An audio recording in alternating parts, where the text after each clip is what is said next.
Jadi sanad itu harus terjadi.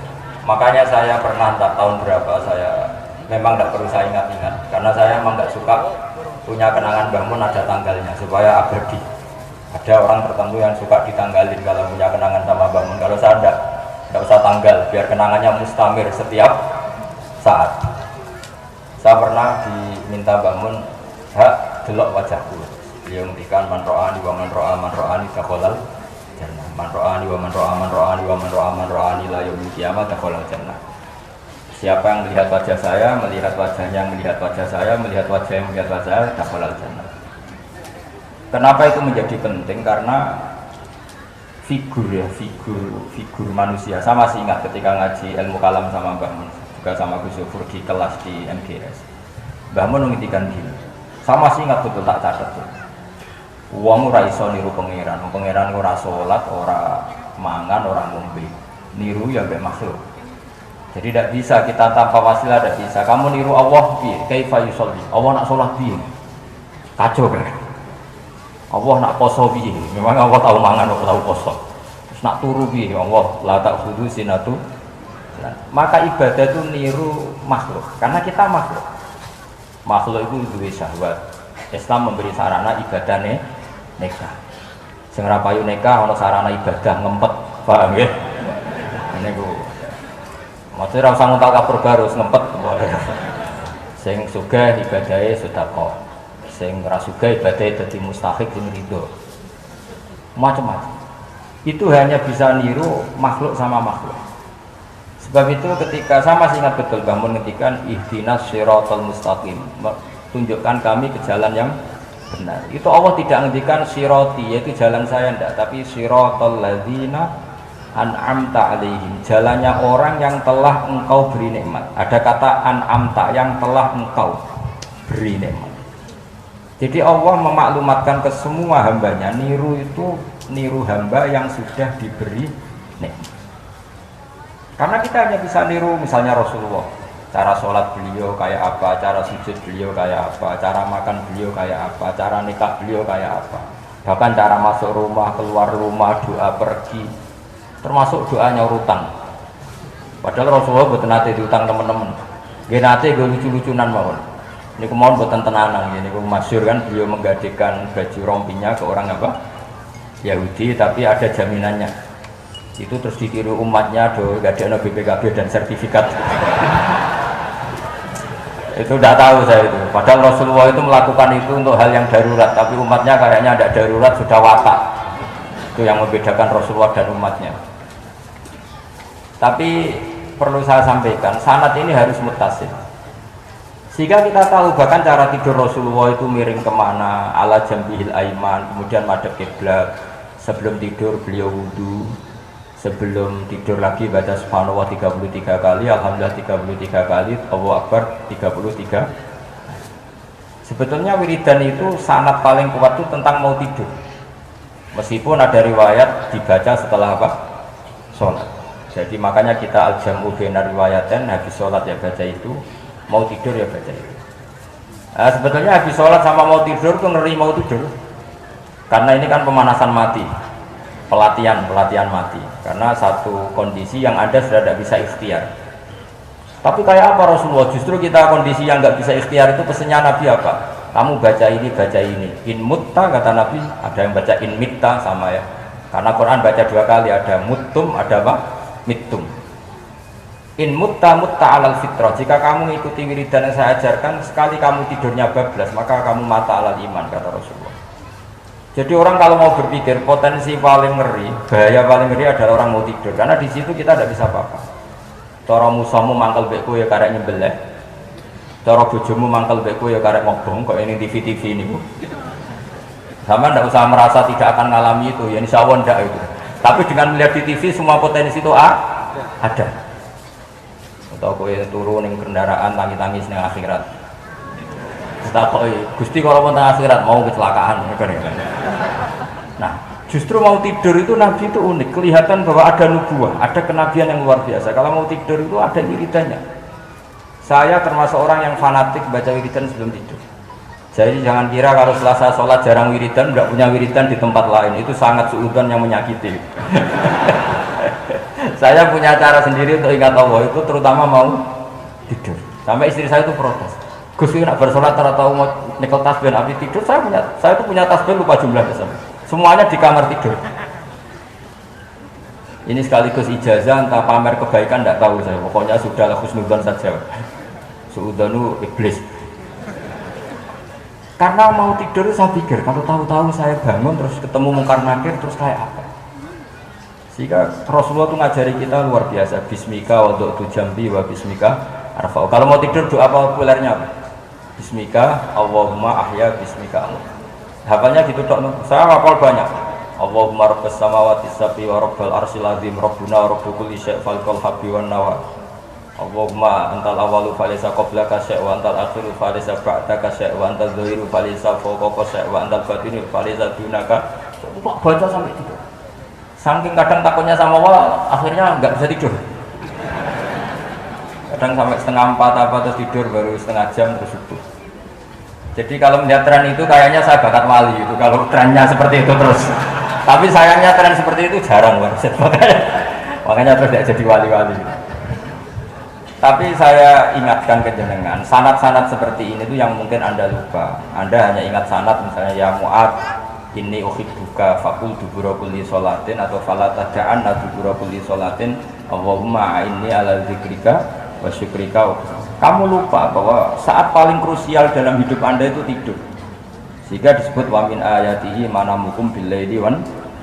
Itu dari segi krusial gawat darurat setiap saat Anda bisa mati. Belum urgensinya tidur untuk melawan maksiat. Itu kalau kamu hidup di kota Demak atau kota Semarang bener kepikiran niklap atau wong ayu-ayu seneng terminal ning ngene dalan-dalan itu satu-satunya cara itu hanya tidur. Kowe nak melek tetep jelalatan tak jamin. Masuk kan ngarep masjid Demak nggo tasbih gede-gede. Eling pangeran ndelok wong liwat tuh eling dikira-kira. Jadi tidur itu perlawanan terhadap maksiat. Sehingga saking hebatnya tidur sampai dijadikan ayatnya Allah mana mukum billaili. Saya berkali-kali matur barokahnya usul fikih adalah kita belajar dulu. Saya pernah musyawarah sama Gus Yofur tentang usul fikih. Usul fikih itu ada makalah mubah itu tidak ada. Sebagian ulama berpendapat mubah itu tidak ada. Karena setiap mubah saat itu Anda pasti meninggalkan keharaman. Izma min mubahin illa wa yatahaqqaqu bihi tarku haramin ma. Tidak ada kemubahan kecuali saat itu kamu meninggalkan keharaman. Anda tidur berarti Anda taroktal maksiat. Anda tidur berarti Anda meninggalkan maksiat. Enggak nyolong, enggak dugem, enggak zina, enggak maling, enggak ngerasani orang. Jadi tidur itu anggap saja ya Rob, ya Allah saya mau tidur. Tidur itu ibaratun antarkil ma'asi. Jadi malaikat roket pasti kandhani iki ra sekedar turu, ya kowe kudu ngerti iki ape ninggal maksiat. Hitung mulai saiki. Bismika Allahumma ahya bismika amun. Ayo roket patit hitung, anggap ini kiat meninggalkan maksiat. Terus turun 6 jam berarti tidak maksiat 6 jam. Meskipun akhirnya maksiat karena bangun jam 7. Artinya maksiat ra subuh gitu. Tapi betapa krusialnya ulama. Ulama lah yang mengajarkan kita tidur itu rohatan lil abdan, untuk istirahat. Kita pulih lagi, bisa kerja lagi. Pak Butuh Hati bisa ngantor lagi, Pak Kapolsek, Kapolres bisa ngantor lagi. Semuanya aktivitas tentara bisa ngantor lagi. Memulihkan kekuatan itu ibadah. Meninggalkan maksiat karena tidur juga ibadah. Tidur saja ibadah. Ini barokatnya umatnya Rasulullah Shallallahu Alaihi Wasallam. Senyaman itu. Coba kalau kamu jadi umatnya Nabi lain, wah itu beratnya bukan main. Dan itu sesuatu yang dimintakan Allah, dimintakan Rasulullah kepada Allah, yaitu Rabbana wa la tuhammilna ma la taqata lana.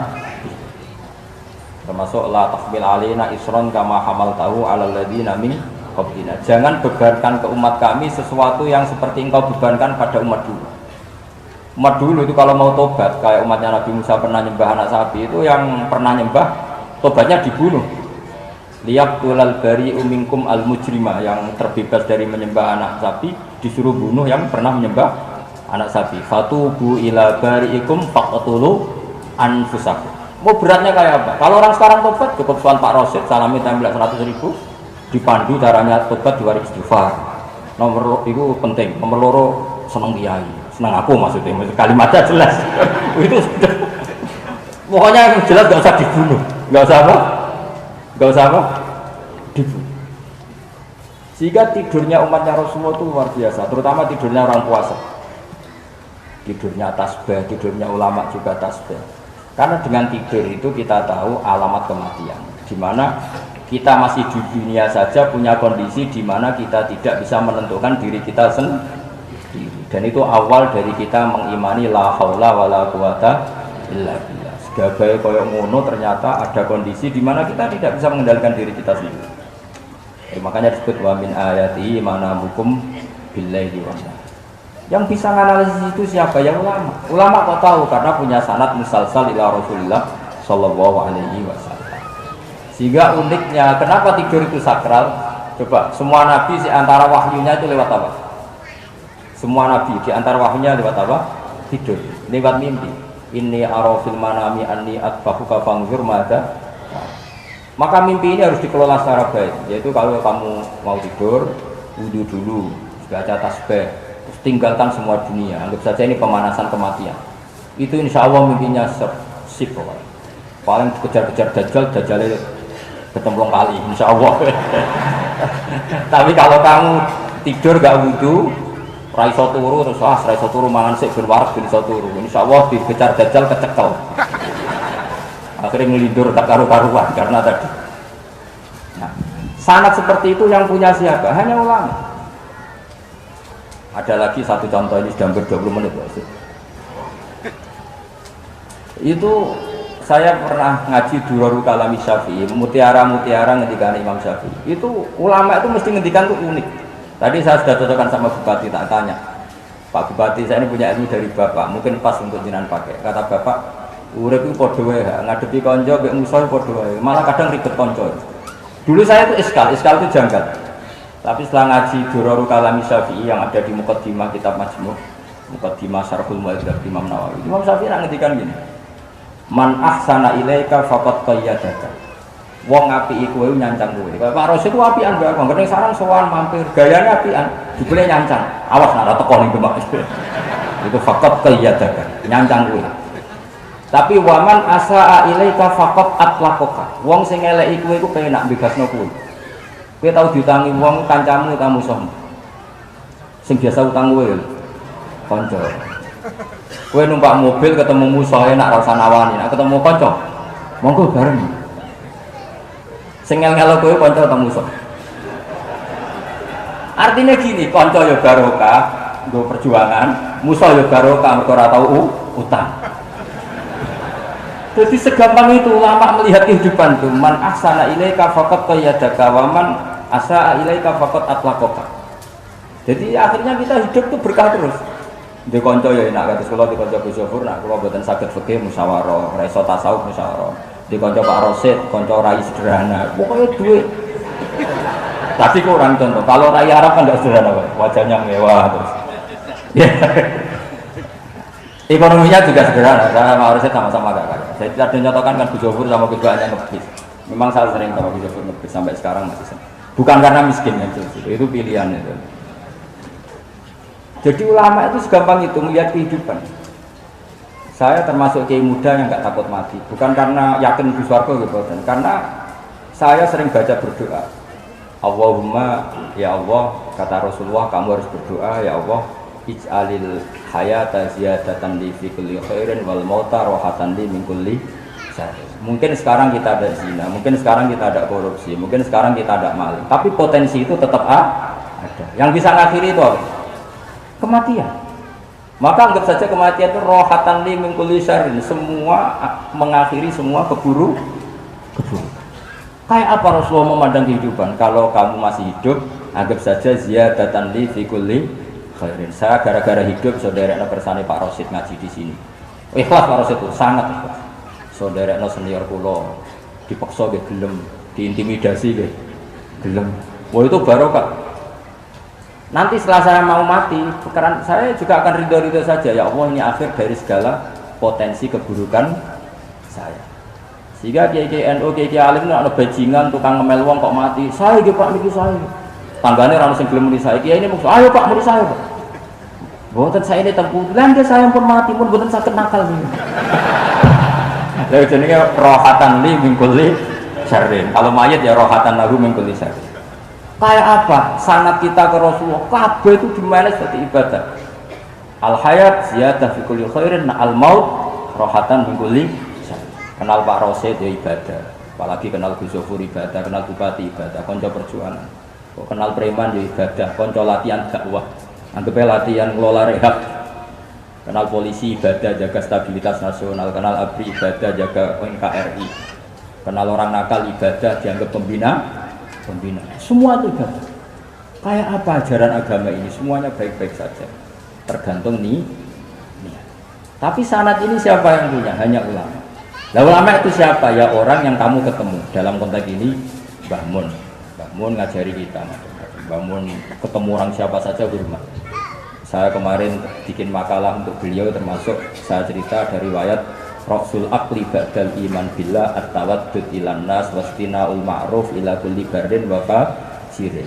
Inti iman setelah akal menentukan kita iman kepada Allah, akal setelah mengantarkan logika iman kepada Allah, akal itu kita gunakan at-tawaddud ilan nas supaya kita bersikap simpatik dan melakukan kebaikan kepada siapa.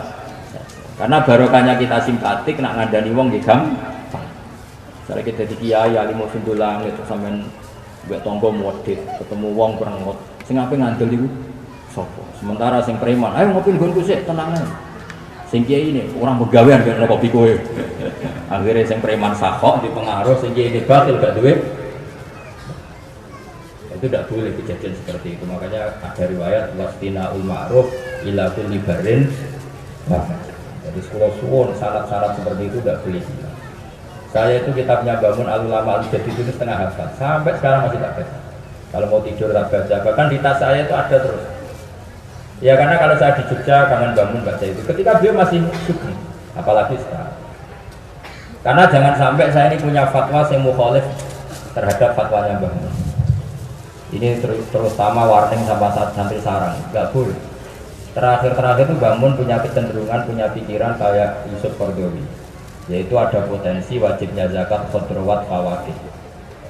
Yaitu misalnya kamu petani melon atau petani tebu kok jadi kaya, asal sudah satu nisab dia wajib nemu zakat, tidak harus kut, tidak harus apa padi.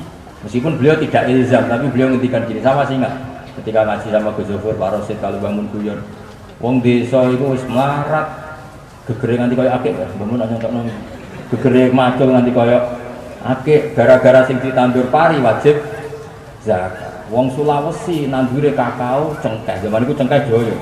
Berhubung ora akut gak wajib zakat. Padahal kaya. Jadi fenomena itu sering diutarakan beliau.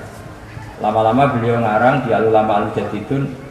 Beliau mengutip pendapat Ibnu Katsir, tentu di era modern kayak Yusuf Qaradawi. Sebenarnya Yusuf Qaradawi sendiri bukan mujtahid, dia yang mukallid juga.